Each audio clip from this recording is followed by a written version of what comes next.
Hello लोगोफोर खुलुमबाय नोंथांमोनखौ बयखौबो जोंनि एएस बिजावजालि चेनेलाव बयखौबो बरायनाय जासिहरनाय थाबाय। आसा खालामो नोंथांमोना जोंनि भिडिअखौ नायनानै मोजां मोनगोन। दा जोंहानाव दिनै फैदों आब' संगिता आलासि जानो लेंहरदोंमोन जोङो।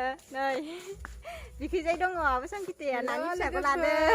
गासिबो बिनानावमोननि चेनेलखौ सापर्ट खालामदे। ओरैबायदि किउट किउट सानैबो बिजावजालि बानायो मालाय बुहुत खम आरोना इफोरबायदि बिजावजालि भिडिअ बानायनाया। ओंखायनो माने बिनानावमोनाबो एकदमबारे बिजावजालि सानैबो भिडिअ बानायनो थाखाय इउटुबाव ओंखारबोदों आरोना ससियेल मिडियाआव। सब बयबो सापर्ट खालामबानो जाबाय। एकदमबारे किउट किउट सासेयैनो सानायनो खारदों खोमा।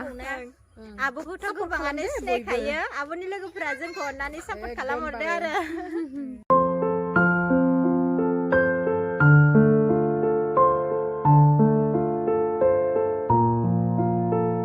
नै आरो बिखैबो दङ गलापि, बिखौबोथ' सिनायखायोना नोंथांमोना?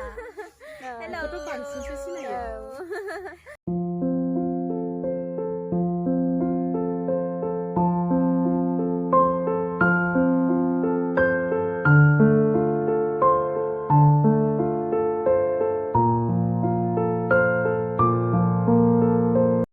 जोंहा आब' सानैया साहा लोंखांनानै लामायाव ओरैनो जिरायथ'दों आरोना लोगोफोर।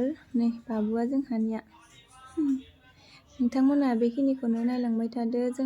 जोंना नानि बाबु थानायनि थाखायनो भिडिअफोरखौ मोजाङै लानो हायासै आरोना लोगोफोर।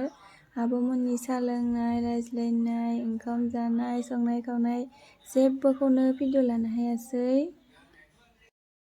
आब' संगिताजों दिनैनि भिडिअआ बेखिनियानो आरोना लोगोफोर। जा गोजोननाय मोन्दों आब' संगिताखौ जोंहानाव लोगो मोननानै। ओरैबायदि गोसो दंखायोमोन आब'जों लोगो जानो, रायज्लायनो। दिनै जोंहानि न'आवनो लोगो मोनबाय। जोबोर गोजोननाय मोनबाय। थेंक इउ स' माच आब' जोंहानाव फैनायनि थाखाय।